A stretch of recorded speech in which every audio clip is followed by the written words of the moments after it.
Hello everyone, आप सभी का फिर से स्वागत है। यह इकोनॉमिक्स घटना चक्र है और हमारा टॉपिक चल रहा है मुद्रा एवं बैंकिंग। इस टॉपिक को आज पूरी तरह से कंप्लीट कर लेंगे, तो शेष क्वेश्चन बचे हुए हैं कवर किया जाएगा। तो चलिए स्टार्ट करते हैं। फटाफट जो है आप आंसर बताइए कि 351 का जो परिस्थिति बताया गया है पूंजीगत लाभ के लिए वह कौन सी परिस्थिति हो सकता है। तो आपको बताना है किन परिस्थिति में पूंजीगत लाभ हो सकता है। तो सेकेंड जो परिस्थिति दिया गया है, जब किसी संपत्ति के मूल्य में प्राकृतिक वृद्धि हो तो इस परिस्थिति में पूंजीगत लाभ हो सकता है, तो बिल्कुल सही है। और तीसरा जो परिस्थिति दिया गया है कि जब आप कोई रंग चित्र खरीदे और उसकी लोकप्रियता बढ़ने के कारण उसके मूल्य में वृद्धि हो, तो यह परिस्थिति भी पूंजीगत लाभ के लिए सही परिस्थिति है। तो सेकेंड और थर्ड जो परिस्थिति दिया गया है बिल्कुल सही है। पहला जो परिस्थिति है बिल्कुल गलत है। पहला में है कि जब किसी उत्पाद के विक्रय में वृद्धि हो, तो क्या यह परिस्थिति पूंजीगत लाभ के लिए है, तो बिल्कुल नहीं है। पूंजीगत लाभ से तात्पर्य किसी वस्तु या संपत्ति के मूल्य में प्राकृतिक रूप से वृद्धि होना या उसकी लोकप्रियता बढ़ने के कारण उसके मूल्य में होने वाली वृद्धि से है। किसी उत्पाद के विक्रय में वृद्धि होने से इसका कोई संबंध नहीं है। क्वेश्चन नंबर 352 है, 4 अक्टूबर 2012 को भारत सरकार ने बीमा क्षेत्र में एफडीआई के सीमा में परिवर्तन प्रस्तावित किया है। इसका प्रस्ताव क्या है? इसका प्रस्ताव है एफडीआई की सीमा 26% से बढ़ाकर 49% कर दिया जाए, यानी 26% से बढ़ाकर 49% करने के लिए जो है भारत सरकार ने बीमा क्षेत्र में एफडीआई की सीमा में जो है परिवर्तन का प्रस्ताव किया था।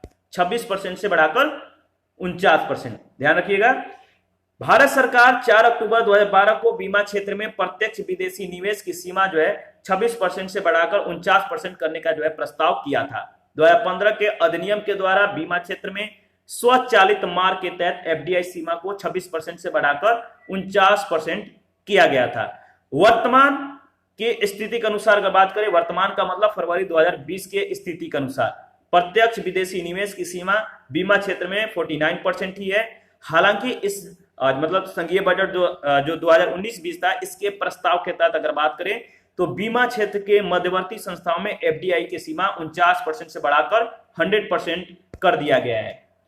क्वेश्चन नंबर 353 में आपको बताना है कौन भारतीय मुद्रा व्यापार का अंग नहीं है। तो देखिए, भारतीय मुद्रा व्यापार का अंग नहीं है, वो है सी ऑप्शन, मुद्रा व्यापार सहयोग निधि। आईडीबीआई, आईसीआईसी, भारतीय रिजर्व बैंक, ये तीनों जो है मुद्रा व्यापार के अंग है, जबकि मुद्रा व्यापार सहयोग निधि मुद्रा बाजार से संबंधित न होकर किससे है? विदेश व्यापार से संबंधित है। नेक्स्ट क्वेश्चन है, क्वेश्चन नंबर हमारा 354 है, भारतीय रिजर्व बैंक के अनुसार 2018-19 में भारत के विदेशी मुद्रा भंडार का कुल मूल्य क्या था? इसका सही जवाब है डी ऑप्शन, 4,12,871 मिलियन अमेरिकी डॉलर। भारतीय रिजर्व बैंक के अनुसार अगर बात करें 2018-19 में यानी मार्च 2019 तक भारत का विदेशी मुद्रा भंडार का कुल मूल्य कितना था? 4,12,871 मिलियन अमेरिकी डॉलर। और यह 14 मई 2021 को कितना मिलियन डॉलर हो गया? तो 5,90,028 मिलियन डॉलर। 355 क्वेश्चन नंबर है, आपको बताना है कि निम्नलिखित में से कौन सा कथन सही है। आप कथन पर विचार करिए, दो कथन दिया गया है, एनालिसिस करके बताइए कि कौन सा कथन सही है। देखिए, इसमें जो कथन दिया गया है पहला, वर्ष 2004 में भारत का विदेशी मुद्रा भंडार 125 अरब अमेरिकी डॉलर के अंक को पार नहीं कर पाया। बताइए यह सही है? तो बिल्कुल गलत है, सही नहीं है। थोक मूल्य सूचकांक की श्रृंखला जो अप्रैल 2000 से शुरू हुई और आधार वर्ष 1993-94 है, तो 2000 को शुरू हुई, इसका आधार वर्ष 1993-94 है, यह बिल्कुल सही है। बी स्टेटमेंट आपका, यानी जो सेकंड वाला स्टेटमेंट और ऑप्शन भी बी दिया गया है, तो बिल्कुल सही है। Tata statistical outline of India 2004-05 के अनुसार 10 दिसंबर 2004 को भारत का विदेशी मुद्रा भंडार 129.7 बिलियन डॉलर था। तो पहला कथन जो है असत्य है। थोक मूल्य सूचकांक इनकी श्रृंखला जो 1 अप्रैल 2000 में शुरू हुई थी और इसका आधार वर्ष 1993-94 था, अतः कथन जो सेकंड वाला है सही है। तो विकल्प आपका बी ऑप्शन बिल्कुल सही होगा। 356 में पूछा गया है कि हाल के वर्षों में रुपया निम्न में से किस मुद्रा के मुकाबले मजबूत हुआ है? तो डॉलर के मुकाबले जो है मुद्रा मजबूत हुआ है। तो बिल्कुल आपका सी ऑप्शन सही होगा। और आप यहाँ पे भारतीय रुपए के विनिमय दर को इस प्रकार से देख सकते हैं, एक तरफ वर्ष, फिर अमेरिकी डॉलर, पाउंड स्टर्लिंग, यूरो और येन। तो आप यहाँ पे देख सकते हैं कि किस वर्ष में अमेरिकी डॉलर या पाउंड स्टर्लिंग, यूरो या येन का जो मूल्य है रुपया के तुलना में बढ़ा है या घटा है। तो इस तरह से आप एनालिसिस कर लीजिए और फिर आप जो है आगे बढ़िएगा। नेक्स्ट क्वेश्चन देखते हैं। देखिए इसमें दिया गया है कि उपयुक्त जो आंकड़ा है इससे स्पष्ट होता है कि पाउंड स्टर्लिंग, यूरो और येन के संदर्भ में रुपए की स्थिति कभी मजबूत हुई है और कभी कमजोर भी हुई है, जबकि अमेरिकी डॉलर के मुकाबले भारतीय रुपए की स्थिति लगातार मजबूत हुई है। अमेरिकी डॉलर वर्ष 2000 से 2006 तक जो कह सकते हैं लगातार भारतीय रुपए की तुलना में कमजोर हुआ है। तो सी ऑप्शन आपका सही उत्तर था। क्वेश्चन नंबर 357 में आपको बताना है कि जब विनिमय दर $1 बराबर 60 से परिवर्तित होकर $1 बराबर 58 हो जाती है तो इसका अभिप्राय क्या है। तो इसका अभिप्राय आपको बताना है। देखिए इसका अगर अभिप्राय के बारे में अगर बात करें तो जो पहला दिया गया कि रुपया अधिमूल्यित हो गया है, तो इसका अभिप्राय एक यह हो सकता है। दूसरा जो दिया गया है डॉलर का मूल्य घट गया है, तो इसका अभिप्राय यह भी है। और तीसरा जो दिया गया है कि रुपये का मूल्य घट गया है, तो यह गलत है। और डॉलर अधिमूल्यित हो गया है, यह भी गलत है। तो पहला दूसरा स्टेटमेंट जो मतलब कि जो इसमें डेटा दिया गया उसके अनुसार सही है, ए ऑप्शन। जब विनिमय दर देखिए $1 60 से परिवर्तित होकर $1 से 60 रुपए परिवर्तित होकर $1 बराबर 58 रुपया हो जाता है, तो इसका अभिप्राय यह है कि डॉलर के मुकाबले रुपया मजबूत हुआ है, अर्थात रुपये का मूल्य बढ़ गया है। $1 को प्राप्त करने के लिए पहले 60 रुपए की अपेक्षा अब 58 रुपया यानी कम रुपए देने पड़ रहे हैं, 2 रुपये कम हो गया है।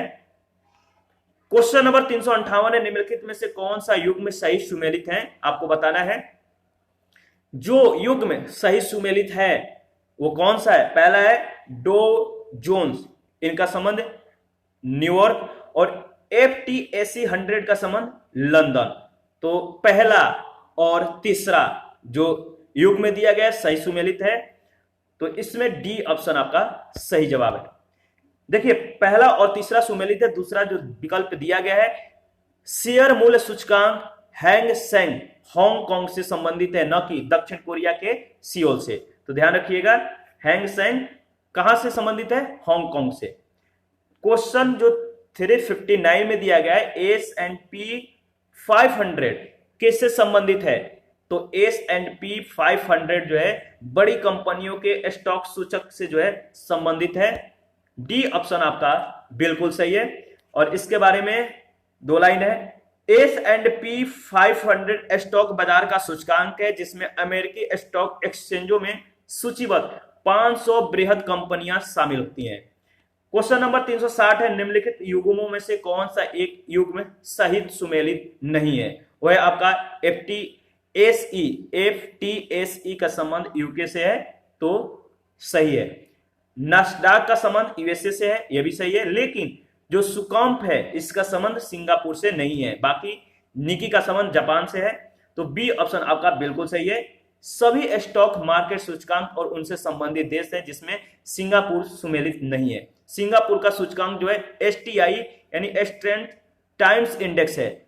सुकाम्स यानी जो शंघाई स्टॉक एक्सचेंज जो कंपोजिट इंडेक्स है, एस्कॉम्प के मतलब ये शंघाई स्टॉक एक्सचेंज का मूल सूचकांक है। क्वेश्चन नंबर 361 है, बाजार के अस्तित्व के लिए सबसे अनिवार्य क्या है। तो बाजार के अस्तित्व के लिए सबसे अनिवार्य जो घटक है इसमें है कीमतें, सी ऑप्शन। बाजार देखिए वह स्थान होता है जहां वस्तु और सेवाओं का क्रय विक्रय किया जाता है। वस्तु और सेवाओं का क्रय विक्रय उनकी उत्पादन लागत के आधार पर किया जाता है, जिससे वस्तु और सेवा की कीमत कहते हैं। अतः बाजार के अस्तित्व के लिए कीमत आधारभूत तत्व होता है। क्वेश्चन नंबर 362 है, भारत में निम्नलिखित में से कौन सा वायदा बाजार आयोग के द्वारा विनियमित होता है। वह है जींस फ्यूचर्स व्यापार, यानी जो बी ऑप्शन है जींस फ्यूचर्स व्यापार, यह जो है वायदा बाजार आयोग के द्वारा विनियमित होता है। भारत में वायदा बाजार आयोग की स्थापना 1953 में किया गया था। यह जिंसों के वायदा बाजार का विनियमन करता था। 28 सितंबर 2015 को वायदा बाजार आयोग का सेबी में मर्ज कर दिया गया, विलय कर दिया गया। 363 है, कथन ए है सभी व्यापारी मूल्य बढ़ोतरी से लाभ कमाते हैं, और कारण आर है मूल्य बढ़ोतरी के कारण ग्राहक को अपनी आवश्यकताओं में कटौती करनी पड़ती है। क्या यह स्टेटमेंट जो है बिल्कुल सही है, या ए सही है, आर गलत है? तो बताइए क्या सही है। देखिए, इसमें जो स्टेटमेंट दिया गया दोनों सही है, बट आर ए की सही व्याख्या नहीं करता है। तो बी ऑप्शन बिल्कुल सही है, दोनों स्टेटमेंट सही है। मूल्य में बढ़ोतरी से व्यापारी वर्ग को लाभ और उपभोक्ता वर्ग को जो है हानि होता है। पुनः वस्तु और सेवाओं के मूल्य में वृद्धि होने से मुद्रा की क्रय शक्ति घट जाती है, जिसके कारण उतना ही मुद्रा से पूर्व की अपेक्षा कम वस्तु और सेवाओं का जो है क्रय किया जा सकता है। स्पष्ट है कि ऐसी दशा में उपभोक्ताओं को अपनी आवश्यकता में मतलब कि कटौती करनी पड़ती है। उसमें कटौती करना होता है, छांटना होता है, कम करना होता है, और इस प्रकार कथन कारण दोनों सही है। क्वेश्चन नंबर 364 है, द्रव्य की पूर्ति यथावत रहने पर यदि द्रव की मांग में वृद्धि होती है तो उसमें क्या जो है चेंजेज आएंगे, यानी इसमें क्या परिवर्तन आएगा? तो परिवर्तन यह होगा, यानी द्रव की पूर्ति यथावत रहे और इस पे यदि द्रव की मांग में वृद्धि हो जाए तो ब्याज की दर में भी वृद्धि हो जाएगी। इसमें परिवर्तन होगा, बी ऑप्शन आपका बिल्कुल सही होगा, ब्याज की दर में वृद्धि हो जाएगा। द्रव की पूर्ति यथावत रहे और द्रव की मांग में वृद्धि हो जाए तो ब्याज दर में वृद्धि हो जाएगा, क्योंकि बैंक अब ऊंची ब्याज दर पर ऋण देंगे। क्वेश्चन नंबर 365 है, हाल के वर्षों में भारत निरंतर और उच्च खाद्यस्फीति से गुजरा है, इसके क्या कारण हो सकते हैं? इसमें 3 कारण दिए गए हैं, आपको बताना है कि इसके संदर्भ में कौन कौन से कारण सही हैं। दूसरा कारण बिल्कुल सही है और तीसरा कारण भी सही है। दूसरा कारण में दिया गया है कि बढ़ी हुई आय के कारण लोगों के उपभोग प्रतिरूप में महत्वपूर्ण परिवर्तन आए हैं, और तीसरा कारण में दिया गया कि आहार की आपूर्ति श्रृंखला में कई संरचनात्मक अवरोध हैं। तो दूसरा और तीसरा जो कारण दिया गया बिल्कुल सही है, बी ऑप्शन करेक्ट ऑप्शन है। तीसरा गलत है, कैसे गलत है इसके बारे में भी डिस्कस करेंगे। देखिए, भारत में हाल के वर्षों में निरंतर और उच्च खाद्यस्फीति के कारणों में कई खाद्य वस्तुओं की मांग आपूर्ति श्रृंखला में संरचनात्मक अवरोध प्रमुख है। साथ ही बढ़ी हुई आय के कारण लोगों के उपभोग प्रतिरूप में भी महत्वपूर्ण परिवर्तन आए हैं, जिससे खाद्यस्फीति और ऊंच हो गई है। तो दूसरा तीसरा स्टेटमेंट इसके संदर्भ में सही है। पहला देखिए इसलिए गलत था क्योंकि प्रश्नकाल के संदर्भ में अगर बात करें तो विगत 5 वर्षों में खाद्यान्न का कृषि क्षेत्र घटा नहीं था, बल्कि लगभग स्थिर रहा था, इसलिए जो है पहला स्टेटमेंट गलत है। क्वेश्चन नंबर 366 में आपको फिलिप्स वक्र के बारे में बताना है कि इनका संबंध मतलब कि जो ऑप्शन दिया गया किन से व्यक्त होता है। तो फिलिप्स वक्र के बारे में हम लोगों ने ऑलरेडी पहले भी डिस्कस किया है और यह इंपॉर्टेंट है, उस समय भी बताया गया था और बहुत ज्यादा इंपॉर्टेंट है, आप रिवीजन करते रहिएगा। फिलिप्स वक्र को जो है 1-2 बार रिवीजन जरूर कर लीजिएगा। तो फिलिप्स वक्र है, इनका संबंध जो दिया गया है वह है बी ऑप्शन में, मुद्रास्फीति एवं बेरोजगारी, इनके मध्य जो है इनका संबंध व्यक्त होता है। 1958 में A.W. फिलिप्स ने मुद्रास्फीति दर और बेरोजगारी के मध्य अल्पकालिक संबंध की व्याख्या की थी। उन्होंने अल्पकाल में मुद्रास्फीति और बेरोजगारी के दर के बीच एक विलोम संबंध पाया, अर्थात यह पाया कि ऊंची स्फीतिकारी दर के साथ बेरोजगारी की दर कम होगी। इस संबंध में प्रदर्शित करने के लिए उन्होंने जिस वक्र को प्रतिपादित किया उसे फिलिप्स वक्र कहते हैं। फिलिप्स वक्र ऋणात्मक ढाल का दाहिने ओर गिरते हुए होता है। यह स्फीति की दर और बेरोजगारी के बीच विलोम या व्युत्क्रम संबंध प्रदर्शित करता है। तो याद रखिएगा, यह स्फीति की दर और बेरोजगारी के बीच किस प्रकार का संबंध प्रदर्शित करता है? तो विलोम या व्युत्क्रम प्रकार का। 367 में है, भारत की विदेशी मुद्रा आरक्षित निधि में निम्नलिखित में से कौन सा एक मद समूह सम्मिलित है?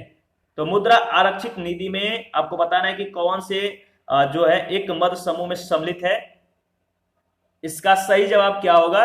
देखिए, इसका सही जवाब है विदेशी मुद्रा परिसंपत्ति भारतीय रिजर्व बैंक के द्वारा धारित स्वर्ण तथा विशेष आवरण अधिकार SDR तो विदेशी मुद्रा आरक्षित निधि में जो एक मद जो समूह सम्मिलित है वह बी ऑप्शन।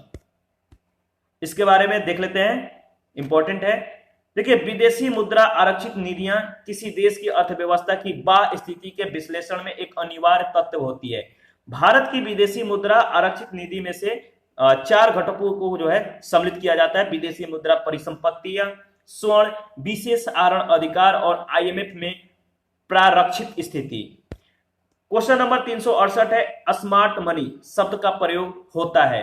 स्मार्ट मनी का मतलब किसके संदर्भ में प्रयोग होता है? तो क्रेडिट कार्ड में, बी ऑप्शन आपका बिल्कुल सही है।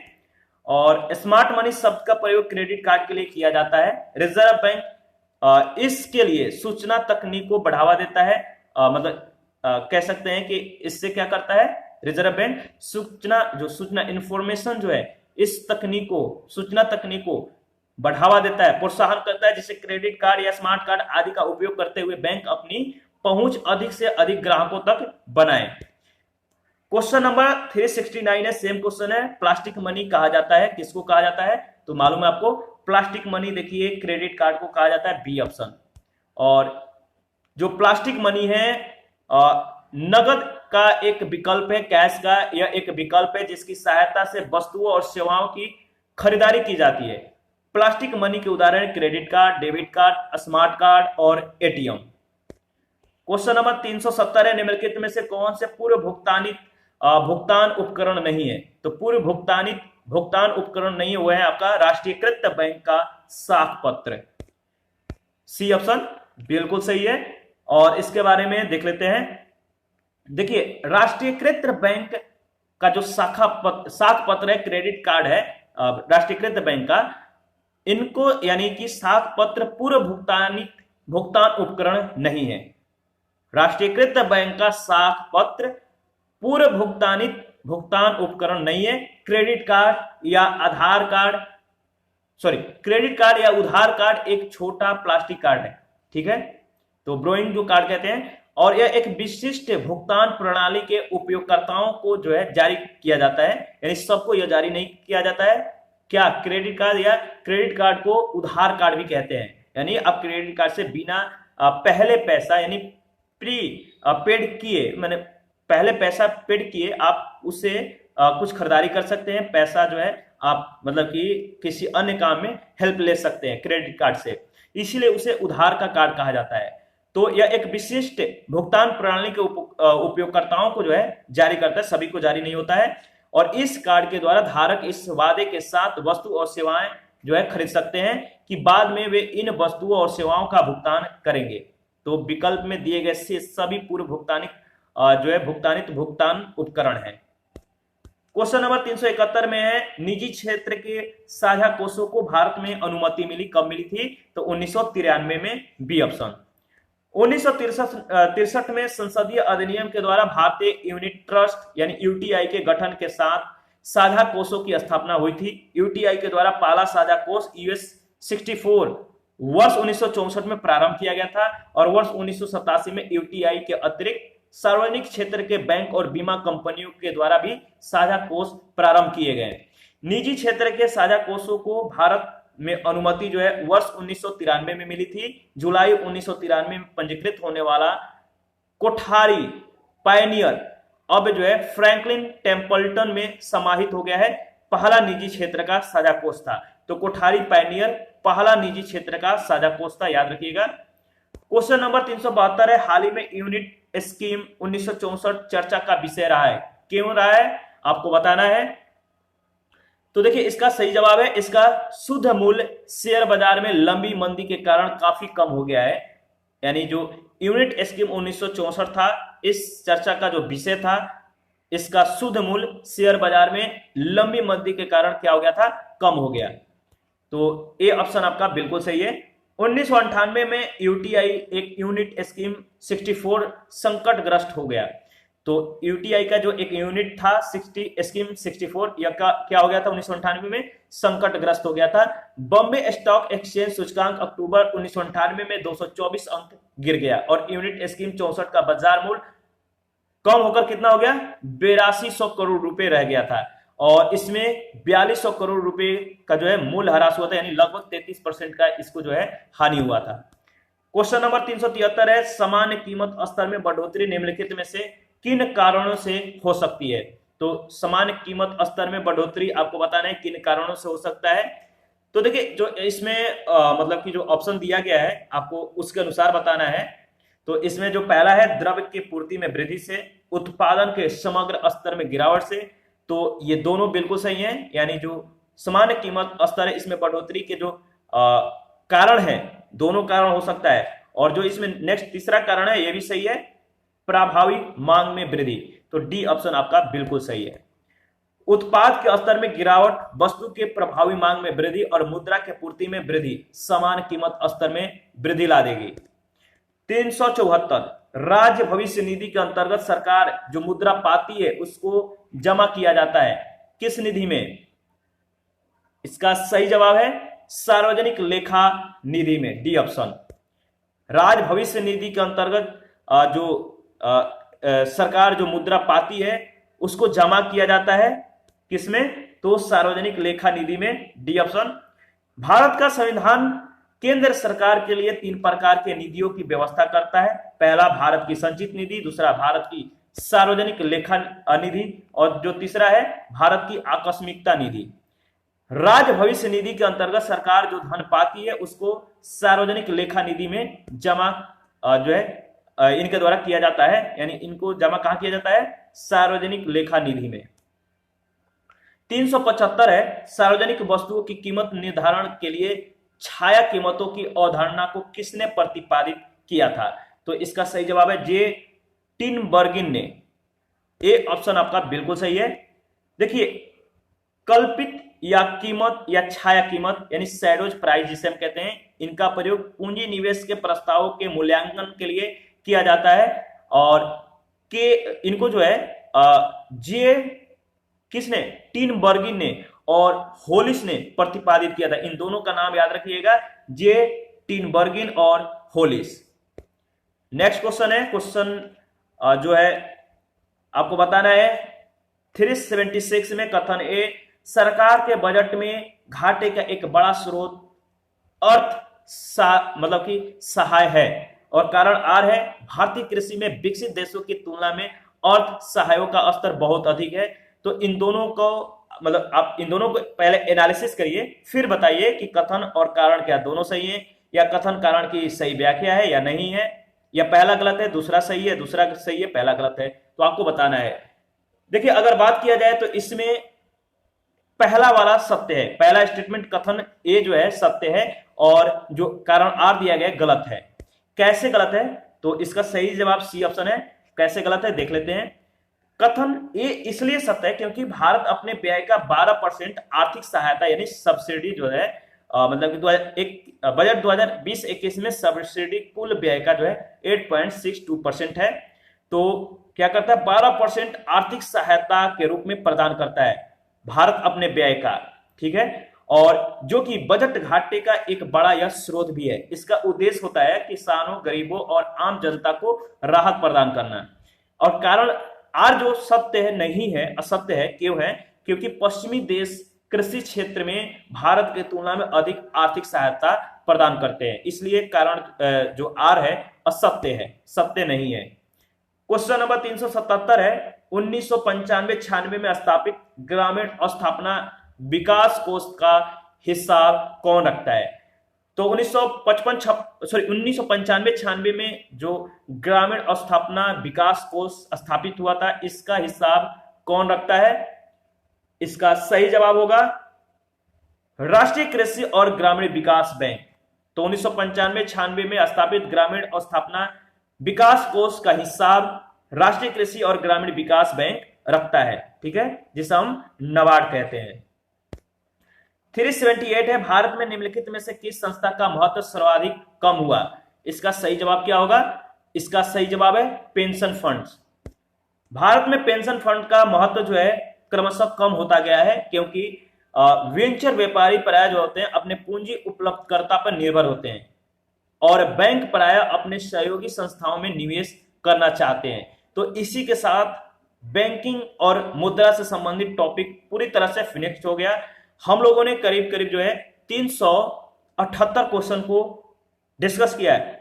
कहीं इससे ज्यादा हम लोगों ने इंफॉर्मेशन को कलेक्ट किया है, तो बहुत ज्यादा इंपॉर्टेंट टॉपिक था। और नेक्स्ट सेशन में हम लोग सामाजिक विकास टॉपिक के तहत जो सब टॉपिक है मानव विकास, तो नेक्स्ट सेशन में इसको हम लोग कवर करेंगे, नेक्स्ट सेशन में डिस्कस करेंगे।